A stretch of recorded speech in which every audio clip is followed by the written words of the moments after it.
the medium of content is now really driving forward these buying journeys for customers combined with peer-to-peer recommendations. And before I would have just said, hey, it was word of mouth, but really we are moving into this age of content.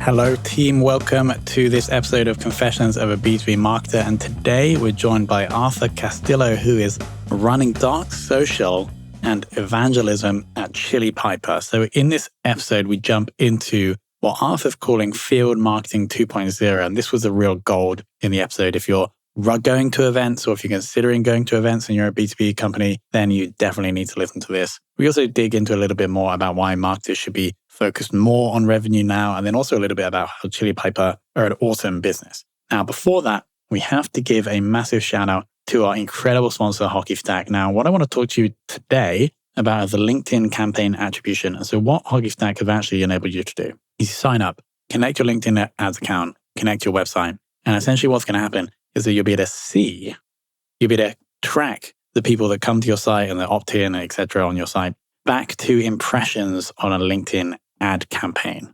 So what we're doing here is making dark social lighter.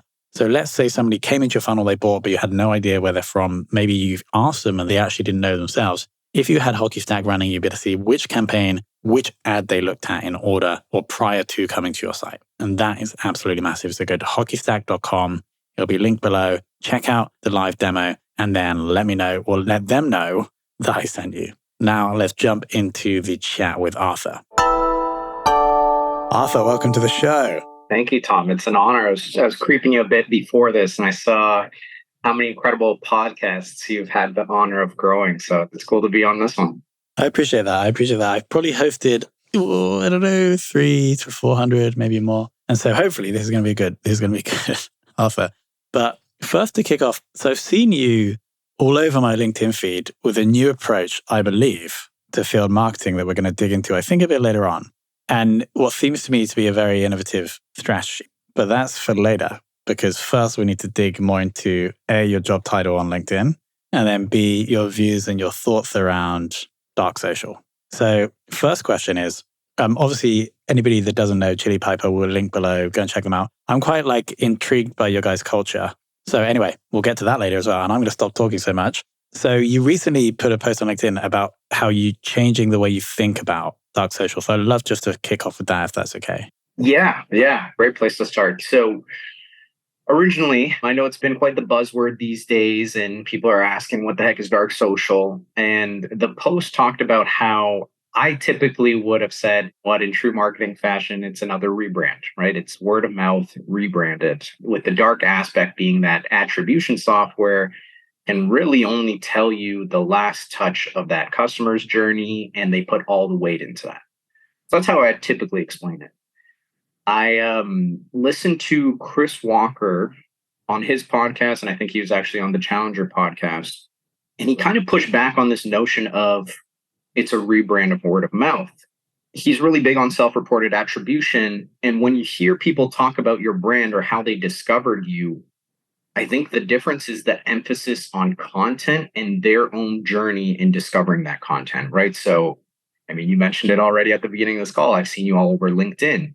Maybe that's got you to check out Chili Piper and you've seen what we've done there. So I think the biggest difference is the medium of content is now really driving forward these buying journeys for customers combined with peer-to-peer recommendations. And before I would have just said, hey, it was word of mouth, but really we are moving into this age of content in what's dominating and typically more and more natively in our feeds, wherever we happen to be doing social media.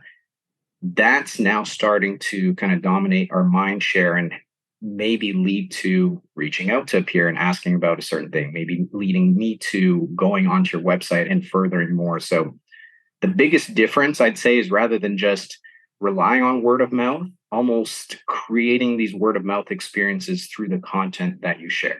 The role of content in word of mouth is bringing around this new phenomenon called dark social. Is that a good summary? Yeah, I think so. It just in terms of how people talk about when they actually ask, hey, where did you first hear about my company? It's, hey, I saw you on LinkedIn, or hey, I heard you through this podcast, or I was speaking with a bunch of peers and they kept bringing your company name up. I think that is the focus of where the buying triggers are starting to be generated. Obviously, the frequency at scale at which this happens, where we have daily avenues, whether it's through LinkedIn or Slack communities or whatever, to have access to these peers. But I think it's the sharing of content within these journeys and how much it's affecting these buyers who are wanting to do more and more the buying process on their own. So we need to feed them the content so that they can come to their own conclusions and maybe reach out to their peers for that final hump, push over the hump. And for you then, because I believe your LinkedIn job title right now is Dark Social and Evangelism at Chili Piper. Is that right? That is correct. Yes, head of Dark Social and Evangelism. Got it. And so this is like your full-time job. Yeah, it is. And I think we might talk about it later, but starting up the field marketing department at Chili Piper, I feel like I've taken a little bit more of a dark social angle through field marketing and events, whereas maybe some people would have taken it more through communities or content, whatever it happened to be. So it's still rooted a little bit in our event strategy, but the idea is, how do we almost create these peer-to-peer environments, right? So it's not me standing up on stage and telling everybody how great Chili Piper is. It's actually coming with somebody that has the exact same title, that's going through the exact same challenges as they are, and they're coming out the other side with your product. If that message were to come from a peer, or in our case, a happy customer, to another peer, that's way more valuable than anybody in our company standing up and singing the praises of Chili Piper. So that's what I've aimed to do in this role, is like, how do we create more of these environments where it can be this peer-to-peer networking, sharing, knowledge sharing, discussing of challenges and opportunities, and having it come more organically through their peers than a message from us. And like tactically, what does that actually mean though? Could you give an example? Of course, yeah. So one thing we've really doubled down on over the past probably year and a bit is these micro in-person executive dinners. 20 to 30 attendees where we get them together. We try and create a theme around, and typically we do this by serving the people at the dinner as well, right? What is something that's top of mind for you right now? Often 5 or 6 of them seem to have the same challenge or whatever is top of mind for them. And we use that as a discussion. Now, I think really where we try and create this peer-to-peer environment is how we seat them at these dinners. So typically we're sitting our best prospects next to our best customers. And I think that's where we're trying to create this dark social peer-to-peer environment where any discussion that's happening, of course, we're maybe trying to give them a nudge into what we hope they discuss, but they're going to discuss whatever they want, especially at the VP and C-suite level. But just by putting a peer beside them, one that we know has been successful with their product, if it so happens that they happen to talk about whatever it is, inbound conversion, lead routing, sales and marketing alignment, we're hoping that maybe that customer starts talking to that prospect and saying, oh, well, we use Chili Piper for that. What do you use?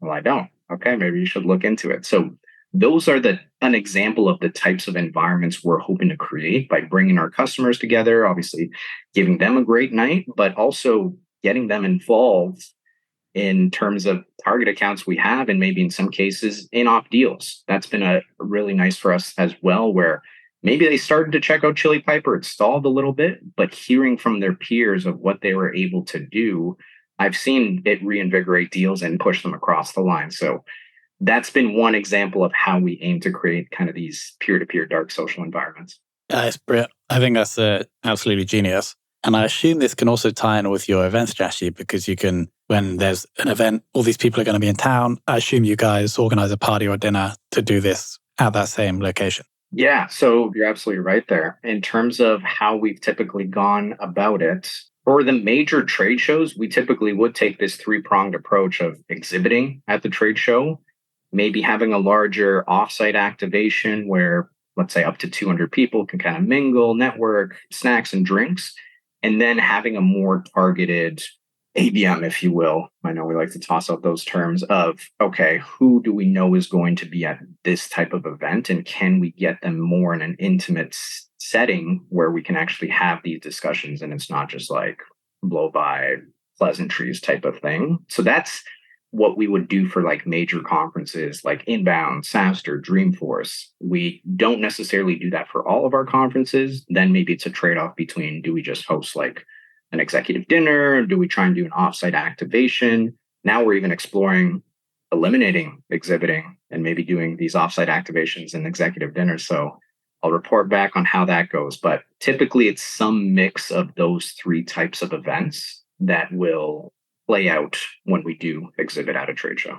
It is going to be interesting to try and or to recalculate the ROI if you take out the big chunk of spend that you may be currently spending on exhibiting, right? I assume that's maybe the argument for taking that out. Yeah, I think that's safe to say. It's a huge, large upfront capital investment. Now, typically when we've measured in the past, let's say in 2022, we've kind of gone across all of these events, knowing that they play onto each other, right? Maybe it's somebody that we engage with at a booth and we say, hey, this has been a really conversation. We're actually having, I don't know, some sort of party tomorrow. Or by the way, we think you'd be a great fit for a bunch of CROs that are sitting down together and we're talking about this specific topic. So we're almost trying to create multiple touch points throughout this trade show experience where one is at the booth, maybe a little bit more solicitation. Another one is with their peers, and then maybe they can get into more in-depth conversations with that executive dinner. Now, we haven't really, it'd be really interesting to go back and see and attribute our own field marketing events to say, hey, is one working out more than the other? We've kind of known that a lot of these play into each other. But to your point, the trade show obviously is a big capital investment. And as we start talking more about field marketing 2.0 and I guess where we see the value in trade shows and even looking at some of our own numbers, can we afford to maybe trade off this large upfront capital investment, still have some of these offsite activations, capture content at the event? And if we look at it through a year's timeline of investments, is that going to net out maybe similar results that we saw in 2022 without having to exhibit at trade shows? I guess that's the hypothesis. We'll come back and report on that. So I think one thing we might be missing is what you do at these events and the content that you're able to produce from that. Yeah, that's been a little bit newer, and I guess adding on to our approach. And I think this is when I mentioned to you field marketing 2.0. That's how I see it. So first coming in from sales, they actually, oh man, it pains me to say this, but we're at this whole last touch attribution model to the point where we weren't even inviting sales to these trade shows. They said, Arthur, you have sales skills, maybe bring a couple of people from partnerships, but you can probably pull this off, right? We want to give marketing the credit. Over time, we did change that. We got sales involved. Obviously, our events got much more successful.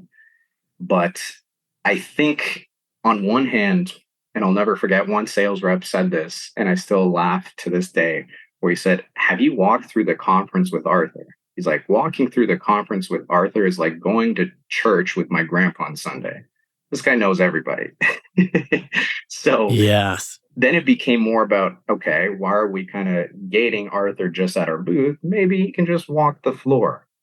And this actually happened last year at Dreamforce where we didn't exhibit.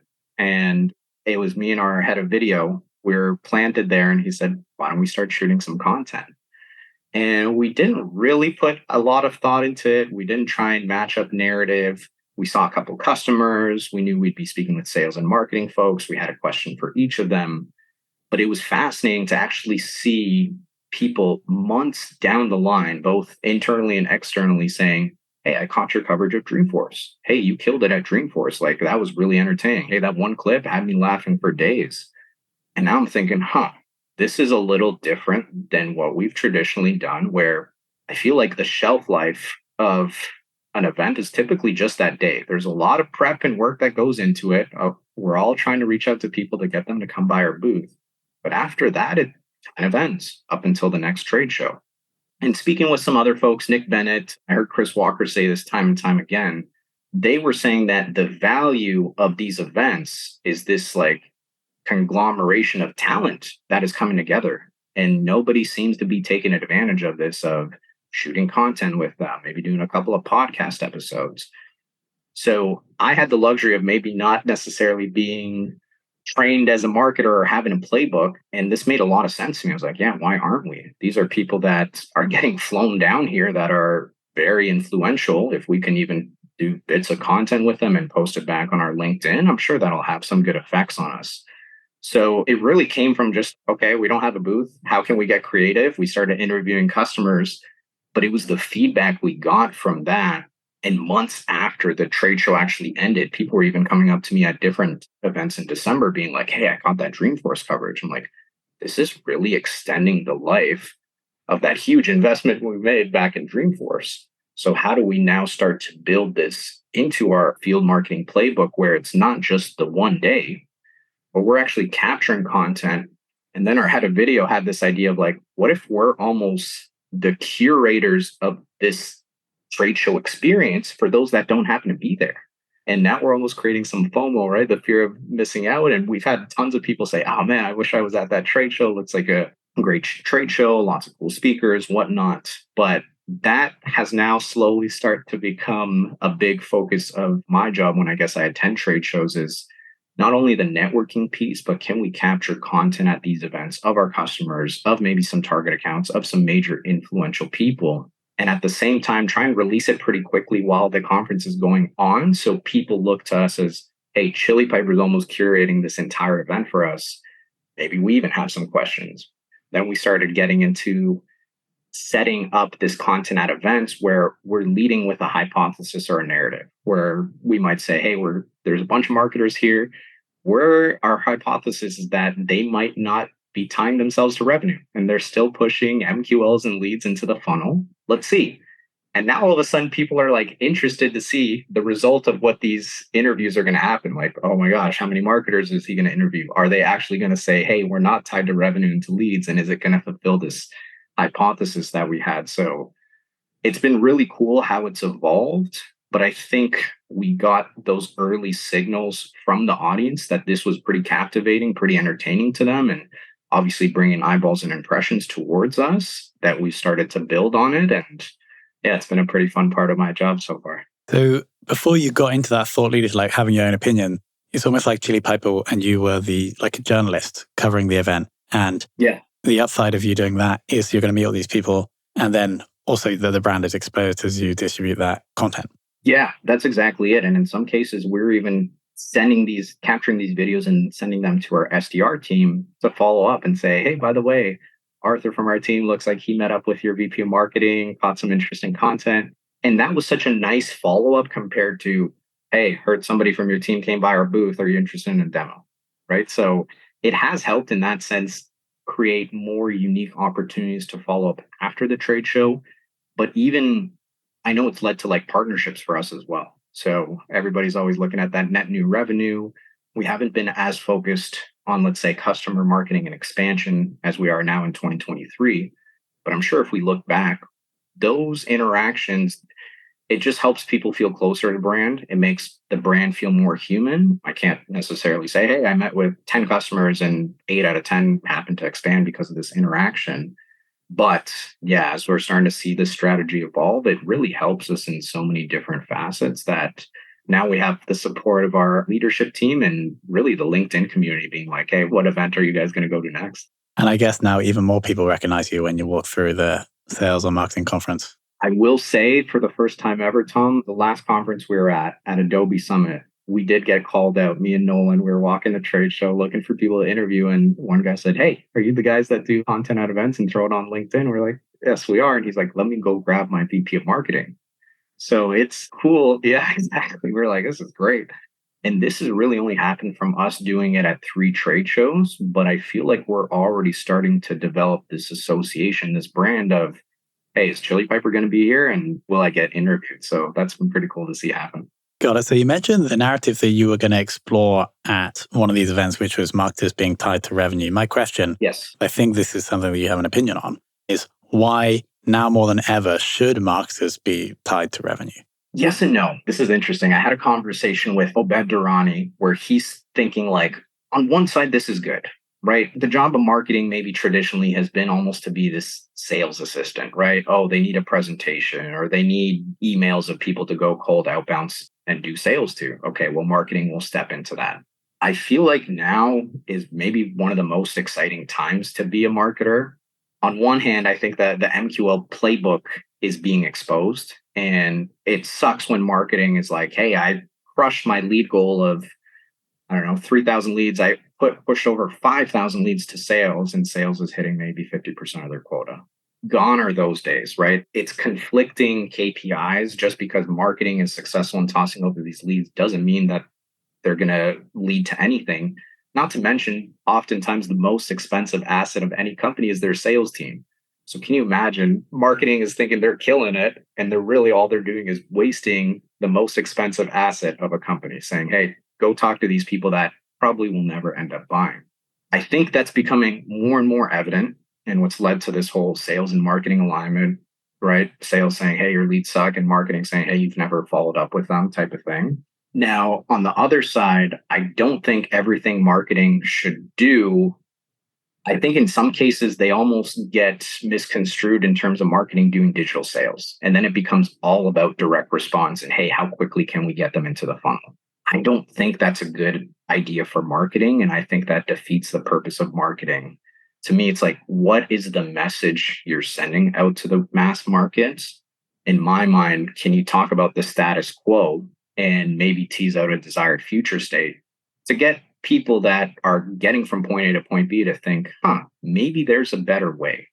To me, that's like one of many marketing jobs to do. It's not enough to just say, hey, I found an email and let me push it over to sales. So I don't want marketers to get stuck in a trap where everything has to be direct response and tied back to revenue, because then I think we're blurring the lines of like, are we just doing digital sales, direct response? Isn't that sales job? But at the same time, I think too often is that main marketing KPI a form fill, or maybe it's even a demo booked, but not enough marketers are looking down funnel to say, okay, that demo was booked. Did they even show up? And from our stats, it's pretty alarming. And I've heard some people call this the biggest unknown problem in B2B, is that for every 100 demos that these are high intent, right? They've come on your website, they've said, hey, something is here. I'd like to speak to someone about potentially purchasing it. For every 100 demos, we see marketing teams only get maybe 30 of those in front of sales. So if you think about that, you're leaking out 50% of your high intent pipeline just because you can't get them in front of sales quick enough. But if your marketing KPIs, leads or form fills or demo booked, you're not really looking down funnel and saying, hey, did they actually have a meeting? Hey, did they have a second meeting? Hey, did it turn into close one revenue? So I think that part is really important. I think marketers need to look at the entire customer journey. We also need to see where our best customers are coming from and how can we double down on those programs and get more happy customers that are referring us. If you know that as a marketer, then you know what programs are working. And then you have more of a strategic seat at the table saying, hey, these are whatever 5 campaigns that we've run. This one we're going to X out because it actually brought us 2 opportunities that didn't close. But this one over here looks like they're closing at a 30% win rate. That's pretty good. How do we do more of that? Right. So I guess that's the caveat of like not blurring the lines too much to the point where marketing is just direct response. Everything is tied to revenue, but at the same time, knowing your role and looking further down funnel and just your main KPI of, cool, a lead submitted their email, or a lead filled out a form, or they even requested a demo. What's happening after that first initial touch? Basically, after marketing hands off the prospect or the customer to sales. That's where I think a lot of marketers can become more strategic partners and earn a seat at the table, because now they're following it all the way through revenue. And not only that, if you're a land and expand company, these are the customers that you should really be focusing on to see, hey, you use this product, but you might be a great fit for products 2 and 3. How do we get them closer to that, what I've heard being called second order revenue, right? That metric of like, oh, we've got them as a customer, but how quickly can we expand them across other product lines, which I think now in 2023 is becoming even more important. Yeah, I got it. So not necessarily having all marketers like their performance measured against revenue, but it seems like a lot of marketers now can be more aware of the revenue impacts of their actions. It's always going to be a lagging indicator, right? Like they come into the funnel, it might, depending on your sales cycle, it might even be 6 to 12 months if you're in an enterprise sale before you can say, hey, I actually contributed to revenue. So there should be other, I guess, leading indicators or funnel metrics that you're looking at to understand, okay, after they've gone through the whole sales process, what does that look like? Where did they originate from in terms of a marketing campaign? But yeah, I think it becomes dangerous when everything you're trying to do is get them, let's say, from point A to point B, which is I never even knew of your company. And now I'm requesting a demo or I'm supposed to be buying your product. There's different steps that need to take place. And I think if we keep saying tie ourselves to revenue, maybe we might start to forget those steps and really stop to like think and say, what is the job of marketing here? Is it just to get them to convert to revenue? Or again, are we doing digital sales? So yeah, there's a fine line there that marketers should be looking further down funnel, but not everything needs to be tied to revenue. Makes total sense. Let's switch gears. And as I mentioned, I'm curious about the company, Chili Piper. So you started as an account manager, moved into marketing, and then the current role, which I guess is kind of aligned with marketing. But what I find is that the best companies will keep great talent around for a while, like years. And then also there's internal mobility. And so there's a lot of hiring from within. So you've clearly gone on this journey within the business. So my question is, what do you think enables Chili Piper to keep great people? Yeah. Well, this is a good introspective question. I think coming into this role, I knew from a sales lens, I wanted to go to a company that had a really strong coaching and training culture. And at the time, I remember seeing Michael Tuso post on LinkedIn about it, and it just seemed like a really good culture. After I guess, got the job and even started speaking with other folks, this was the first time I ever heard of a company taking the onus on the success of their sales reps. And what I mean by that is they actually didn't even put them on a performance enhancement plan. They said, look, you passed our hectic, challenging interview process. We gave you the stamp of approval of you are the type of sales rep that we want at this company. And it's on us to extract what we know you can become. I've never seen that in any other company where it was like, we know you have what it takes. We're going to put it on our training and coaching to get the best out of you. We're not going to say, hey, this was a mistake on our end in terms of the hiring profile. So even that mindset shift of we're not necessarily hiring you for what you are now, but what you can become is so freaking empowering as an employee, right? Everybody kind of comes into it as imposter syndrome or, oh my gosh, what if I'm not as successful here? And they're telling you, hey, it's on us because we know you have all the raw materials and it's on us to get that out of you. That is super empowering. So I think even from the mindset of that perspective, you're given like this new, I don't know, empowerment sense of liberty of like, I can go down this journey and not have to feel like my performance has to be tip top shape 3 months in. Otherwise, I might be getting the boot. They're giving you this time to develop. I don't know who set the path for this, but there was a program right around when I started stepping into marketing. It was almost like this test drive program where if you had an interest maybe in a different department, you could test drive the role for 1 to 2 months before committing fully. And that's what I ended up doing. So I think they're just like very understanding of where you came in now might not be where you're trying to get to, or maybe your interests just change, or you have a conversation with a colleague and you say, wow, you're working on some really cool stuff over there. I'm intrigued. Like, I want to explore that further. So I guess it is a little bit ingrained in their DNA of like, we know wherever you kind of break into Chili Piper isn't going to be your end goal. And because of that, these different test drive programs, they let you experiment across the entire department. But I think there's also something to be said about the value. I'm trying to think, does this happen more in sales than in any other department? And I think it does. So they really value kind of the SDR, the AE role where you're cutting your teeth in sales and understanding your buyer and knowing how the product works. I think they find that if you have that, that's going to help you in other areas of the business as well, whether it's in CS or in marketing. So I don't know. It's always been a little bit ingrained in that company DNA. And it's given me the liberty to explore this marketing career and hopefully make something good out of it. And I've seen a lot of other employees that have started out maybe as an SDR and have now come across to CS and they're really liking it as well. Well, must be something going on that's great over there. Arthur, Yeah, I would definitely call this field marketing 2.0. I think this is the best thing I've taken away from this conversation. I was head of marketing at a B2B SaaS company and we actually looked at Chili Piper. I don't think we bought you guys in the end, but this was back like 4 years ago. And I was responsible for events and my event strategy was horrendous compared to what you were sharing today. So this is like the big thing for me. And the way you're then also using the events to leverage social, both on Chili Pipers and your own profile, I think is awesome. And so those were the key insights for me. Yeah, no, thank you. Thank you for sharing that. I've been lucky. I think, what is that classic quote where like luck is where preparation meets opportunity? I know we've done things a little bit untraditional here, maybe coming in and marketing, having this new revolution of not being kind of under sales wing and tying more of their efforts to revenue. Maybe it's a really good time to join, but I've been super lucky of like getting to experiment with this and being supported and all of that. So I'm glad that Field Marketing 2.0 is giving you new insights into maybe what you did in the past and how you can change it. Sure. Okay, so we're going to link to Chili Piper below. Obviously, we'll link to your personal LinkedIn profile below. Is there anything else we should link to? Oh gosh, there's a community that like we started, and funny enough, it was like helping marketers tie more of their impact to revenue. We're calling it Revenue Era.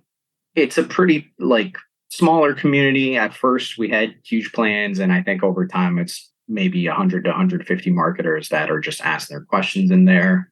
And me and Nick Bennett also have, if you're interested in maybe some of this Field Marketing 2.0 and how we've gone about it, a newsletter called The Marketing Evangelist that you can check out that gives you more tactical play-by-plays of what we're experimenting with in the field and how it's working out for us. So those are the other two links. Love it. I didn't know about the newsletter, but I will get subscribed after this. Arthur, thank you so much for coming on. Tom, it's been a pleasure. Thank you so much. All right, guys, how was that? Big shout out to Arthur for coming on and sharing his wisdom. If you have any feedback for the show, go to Apple Podcasts, leave a rating and review. Here's one from Newtonian54. I got great insights into B2B marketing from Tom's impressive range of guests. Thank you so much. Here's another one, huge insights, a must-listen show for every marketer in the business. That's from JMMCG87. Now, if you don't want to be anonymous, you can screenshot the review, ping it to me in a LinkedIn DM, send it to me via email, and I'll get you and your business a shout out in the outro to this show. So thanks to Arthur, thanks to Hockey Stack, and of course, thanks to you for listening.